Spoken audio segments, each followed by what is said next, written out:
मैं कल देख रहा तो लड्डू बांट रहे थे तहसील में, उनका बच्चा नायब तहसीलदार लगा है। क्या कोई सोच सकता था इस आज से पहले कि नायब तहसीलदार, एक आम आदमी का बच्चा नायब तहसीलदार लग जाए?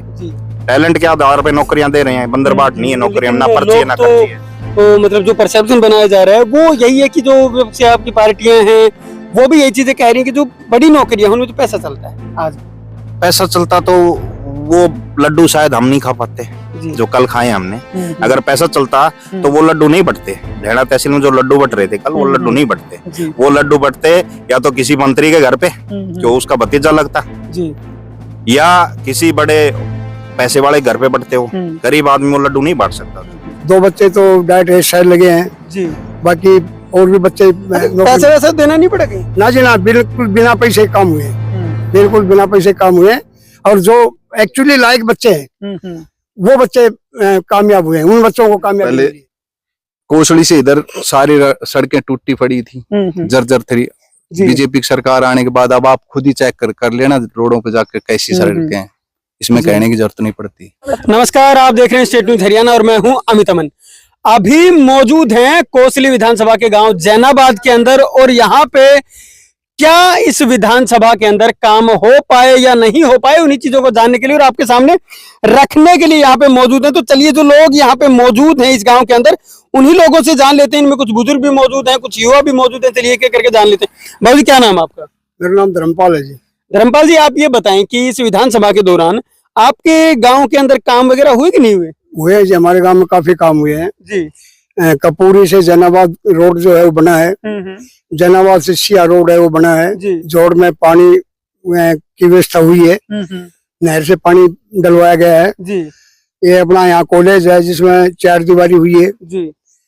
और मैं काफी काम हुए हैं, बच्चे भी हमारे यहाँ के काफी बच्चे भी लगे हैं जी जी। मतलब बीजेपी के इस कार्यकाल में काम हुए? बीजेपी के इस कार्यकाल में ये सारे काम हुए। 2 बच्चे तो डायरेक्ट शायद लगे हैं जी, बाकी और भी बच्चे पैसे वैसे देना नहीं पड़ेगा ना जी ना, बिल्कुल बिना पैसे काम हुए, बिल्कुल बिना पैसे काम हुए। और जो एक्चुअली लायक बच्चे हैं वो बच्चे कामयाब हुए हैं, उन बच्चों को कामयाबी मिली है जी। खर्चे वगैरह मतलब देन देन कुछ नहीं, बिल्कुल जो सही बच्चे थे वो अपनी कामयाबी ली उन्होंने। बिल्कुल बिल्कुल। तो आप देख ही रहे हैं, आगे चलिए, और भी लोग बैठे हैं, उनके पास में चलते हैं। बाबू क्या नाम है? मेरा नाम कुलदीप है जी। कुलदीप जी, क्या सच में जो नौकरियां वगैरह हैं वो मिल रही हैं? क्योंकि एक परसेप्शन ये है कि जो सरकार है वो बेरोजगारी को बढ़ावा दे रही है, नौकरियां हैं ही नहीं। ना, नौकरियां हैं खूब, जिसमें टैलेंट है वो तो लग रहे हैं, जिसमें टैलेंट नहीं है वो नहीं लग रहे। मतलब ये सीधी सी बात ये है। हाँ जी, जिसमें जो टैलेंट है टैलेंट के हिसाब से जा रहे हैं। हमारे गांव में ग्रुप डी में भी, ग्रुप सी में भी 2 ASI लगे हैं डायरेक्ट, तो बगैर पैसे लगे हैं। जिसमें टैलेंट है होशियार लड़के हैं वो लगे हैं। लेकिन एक परसेप्शन बनाया जाए कि जो छोटी नौकरियां उनमें नहीं लगते होंगे ग्रुप डी के में, लेकिन बड़ी नौकरियां उनमें पैसे चलते हैं। ग्रुप डी में भी लगे हैं, बड़ी नौकरियों में कोई पैसे नहीं चलते, वो तो बकवास करने वाली बात है और कुछ नहीं। तो मतलब इस विधानसभा में काम हुए? जो दूसरी सरकार है वो पलुंदा बांधती है, दूसरे के ऊपर थोपती है, ऐसे पैसे लगे हैं, वो तो सब स्टंट घटते हैं आपस में, ऐसी कोई दिक्कत नहीं। खूब विकास कार्य हुए। पहले कोसड़ी से इधर सारी सड़कें टूटी पड़ी थी, जर्जर थी। बीजेपी की सरकार आने के बाद अब आप खुद ही चेक कर लेना रोडों पे जाकर कैसी सड़कें हैं, इसमें कहने की जरूरत नहीं पड़ती। अच्छा, विधायक साहब आते भी हैं गाँव में? हाँ, गाँव में कई बार आए हैं, बहुत बार प्रोग्राम हुए हैं जी, ऐसी कोई बात। बिल्कुल। तो सारी चीजें जो हैं वो आप देख ही रहे हैं। चलिए, एक साहब और मौजूद है। क्या नाम है साहब आपका? राकेश। राकेश जी, आप बताएं, क्या सच में काम हुए हैं कि ऐसे ही एक हवाई पुलिंदा बनाया जा रहा है? काम हुए हैं। काम पिछले 5 साल में, पिछले 10 साल से बीजेपी सरकार है जी। लगातार जो हमारे विधायक जी हैं, पिछले 5 साल से विधायक जी जो जिस हिसाब से काम कर रहे हैं उस हिसाब से कामों को जबरदस्त रफ्तार मिली है। हमारे गांव की कनेक्टिविटी हो, मैं तो अपने गांव की बात करूं आपसे, तो 2 रोड ऐसे बने हैं जो 20-25 साल से बार बार मांग कर रहे थे गांव वाले, उन सरकारों में नहीं बना पाई सरकार। हमारी सरकार, हमारे विधायक जी के प्रयास से वो दोनों रोडों की कनेक्टिविटी हुई है। एक जिला महेंद्रगढ़ से जोड़ा गया हमारा रोड, एक सिया गांव जो हमारा आध्यात्मिक जो बाबा है, बाबा राम स्वरूप दास, उससे कनेक्टिविटी हुई है हमारे गांव की। ऐसे ही नहरी पानी का आज से पहले हमारे गांव से कोई कनेक्टिविटी नहीं थी। विधायक जी के प्रयासों से जो विधायक जी हमारे लक्ष्मण जी, उनके प्रयासों से हमारे गांव में आज जोड़ में पानी नहर का आ रहा है, लगातार निरंतर आ रहा है। जो हमारा जल स्तर था वो इतना डाउन चला गया था कि उसकी आज वो आज डला है तो उसका 10 साल बाद प्रभाव नजर आएगा हमें कि भाई ये चीज बहुत पहले हो जानी चाहिए थी, लेकिन आज भी हुई है। तो चलो उस पे मतलब निरंतर प्रयासों से काम हो रहे हैं। ऐसे बच्चों को नौकरियां हैं तो नौकरियों में आज मैं कल ही बैठा था तहसील में, मैं एडवोकेट भी हूँ तो तहसील में बैठा था मैं, तो हमारे एक जलदीप एडवोकेट हैं ढेणा गांव से, उनका बच्चा मैं कल देख रहा तो लड्डू बांट रहे थे तहसील में, उनका बच्चा नायब तहसीलदार लगा है। क्या कोई सोच सकता था इस आज से पहले कि नायब तहसीलदार, एक आम आदमी का बच्चा नायब तहसीलदार लग जाए? टैलेंट के आधार पे नौकरियां दे रहे हैं, बंदर बाट नहीं है नौकरियां, ना पर्ची ना खर्ची है। तो मतलब जो परसेप्शन बनाया जा रहा है वो यही है कि जो आपकी पार्टियां हैं वो भी यही चीजें कह रही हैं कि जो बड़ी नौकरियां उनमें तो पैसा चलता है। आज भी पैसा चलता तो वो लड्डू शायद हम नहीं खा पाते जो कल खाए हमने। अगर पैसा चलता तो वो लड्डू नहीं बटते। ढेणा तहसील में जो लड्डू बट रहे थे कल, वो लड्डू नहीं बटते। वो लड्डू बटते या तो किसी मंत्री के घर पे जो उसका भतीजा लगता, या किसी बड़े पैसे वाले घर पे बटते हो। गरीब आदमी वो लड्डू नहीं बांट सकता था क्योंकि वो लड्डू वही बांट सकता जिसके जेब में 50 लाख रुपए होते रिश्वत के।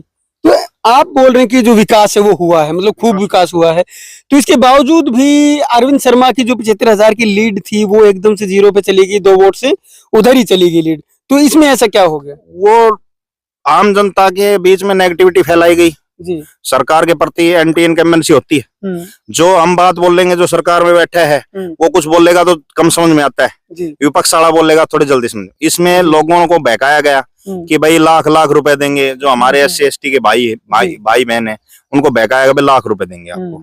दूसरा ये कहा गया प्लाट देंगे। प्लाट जिस पंचायत के पास जमीन होगी वही तो दे सकता है ना, कौन देगा प्लाट? प्लाट पंचायत देगी। पंचायत के पास जमीन है, हमारी सरकार आज भी नहीं रोक रही प्लाट देने के लिए। जो सरपंच चाहे आज प्रस्ताव डाल ले प्लाट दे दे, कौन रोक रहा है बताओ? प्लाट जो कांग्रेस सरकार कहती है प्लाट देंगे, प्लाट क्या कांग्रेस सरकार जमीन खरीद के देगी? देगी तो पंचायत ना। पंचायत जो सरपंच चाहे आज भी प्लाट दे सकता है। क्या सरकार ने मना कर रखा है किसी को प्लाट देने के लिए? सरकार विल पावर होनी चाहिए, पंचायत के पास जमीन होनी चाहिए, नेसेसिटी देखो और प्लाट दे दो। गरीबों को प्लाट मिलना चाहिए। मैं तो सरपंचों की भी ठनी हुई है सरकार से। नहीं, सरपंचों का तो जो दिक्कतें थी मान लो उनकी अभी सुनवाई हुई है। मैं पीछे 2-3 दिन पहले अखबार में पढ़ रहा था, उनकी शायद 21 लाख रुपए वो भी कर दी गई है। अब सरपंच सारे खुश हैं, कोई ऐसी बात नहीं है। तो ये भी तो लॉलीपॉप साबित नहीं हो जाएगा? नहीं ऐसी कुछ नहीं है। चलिए और लोग भी मौजूद हैं, उनसे भी हम जान लेते हैं। और जी क्या नाम है आपका? जगदीश कुमार। जगदीश जी आप ये बताएं क्या सच में आपके गांव में काम हुए कि नहीं? हाँ, हमारे गांव में काम हुए हैं। जैसे आसपास के गांवों से कनेक्टिविटी और हर तरह के काम हुए हैं हमारे गांव के अंदर।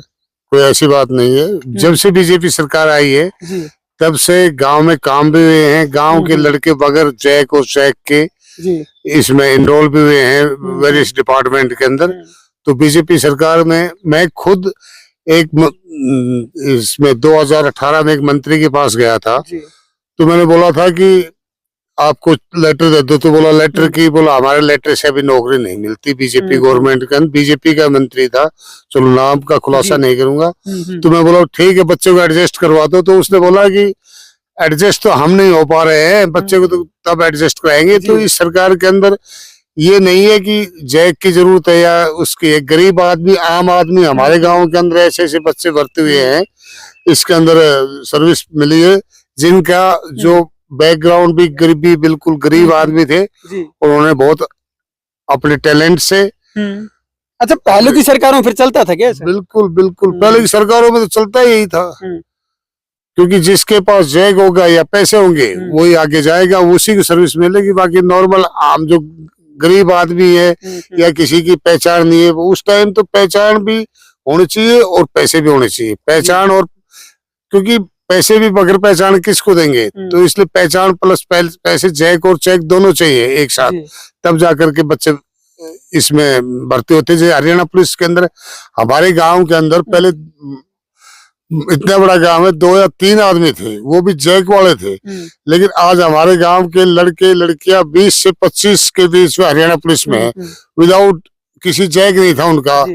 शायद किसी का तो बाप भी उस टाइम जब वो भर्ती हुए थे उस टाइम बाप भी जिंदा नहीं हो, लेकिन बगैर पैसे के, बगैर जैक के और अपने टैलेंट से भर्ती हुए हैं। तो बीजेपी गवर्नमेंट के अंदर सबसे बड़ी बात यही है कि टैलेंट को सलाम है। यहाँ पर सबसे ज्यादा टैलेंट वाले की इज्जत है और वही भर्ती होते हैं। बीजेपी सरकार और सरकारों की बजाय सबसे अच्छी है।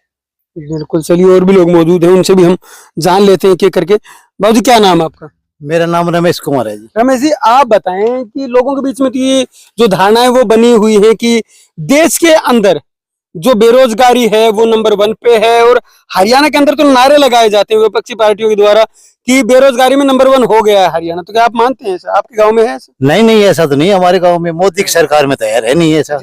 सब कुछ राशन पानी सब फ्री मिल रहा है जी। गांव खूब लाइट आ रही है, शहरों से भी अच्छा काम गांव में है हमारे। नौकरियां मिल पा रही? नौकरी मिल रही है, जो अपने कंडीशन का हिसाब से नौकरी मिल रही है। गरीब लोगों को मिल रही है, जो लायक लड़के हैं ना बच्चे, उनको सबको नौकरी मिल रही है। अच्छा, महंगाई की बात करें, महंगाई भी एक बड़ा मुद्दा है। महंगाई के बारे में भी लोग बोलते हैं बहुत ज्यादा महंगाई कर दी है। नहीं, कुछ महंगाई नहीं है, कोई महंगाई नहीं है। इतनी महंगाई तो चलती रहती है हर सरकार में ही जी। कोई महंगाई नहीं है। आप कह रहे हैं महंगाई नहीं है, लेकिन चलिए, जो सारी चीजें वो आप देख ही रहे हैं, और भी जो लोग हैं वो भी मौजूद हैं। क्या नाम है बाबू जी आपका? अजीत कुमार। अजीत जी, आप बताएं, क्या सच में महंगाई बेरोजगारी नहीं है? ना जी, सारा काम ठीक चल रहा है। सही चल रहे हैं काम? हुए आपके गांव में? हाँ, काम जोड़ का रोड का सारे काम चल रहे हैं, कोई काम नहीं रुके है। विधायक साहब आते हैं गांव में? हाँ, आते हैं। मतलब दौरे लगते हैं? बिल्कुल। लेकिन जो परसेप्शन उनके खिलाफ बना था, अरविंद शर्मा जी के खिलाफ, जो चीजें मार्केट में आई थी, गांव में आते नहीं, लोगों से मिलते नहीं, मेल जोल नहीं है, तो ये सारी चीजें क्या यहाँ भी तो नहीं है ऐसा काम? तो ये तो राजनीति लेवल में चलता रहता है। देखो, ये एक दूसरे का पैर खींचना, ये तो वो पार्टी उसका, वो पार्टी उसका, ये चलता रहता है। तो क्या लग रहा है, विधायक साहब को टिकट मिल जाए जीत जाएंगे?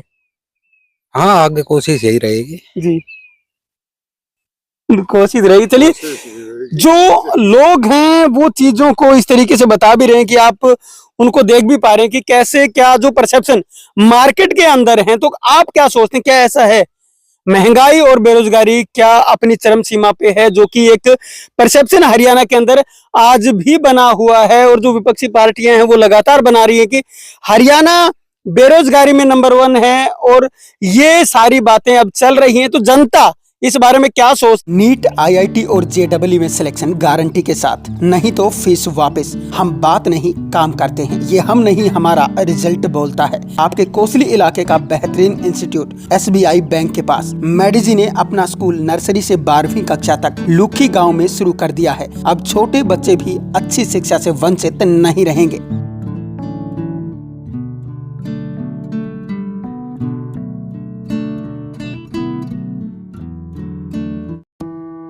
26 सालों का अनुभव अब संवारेगा आपके बच्चे का भविष्य। श्री भगवान जी लाए हैं डहीना एरिया के लिए बेहतरीन शिक्षण संस्थान Lord Krishna senior secondary school, आपके नजदीकी गांव निमोट में। अब होंगे आपके बच्चों के सपने साकार।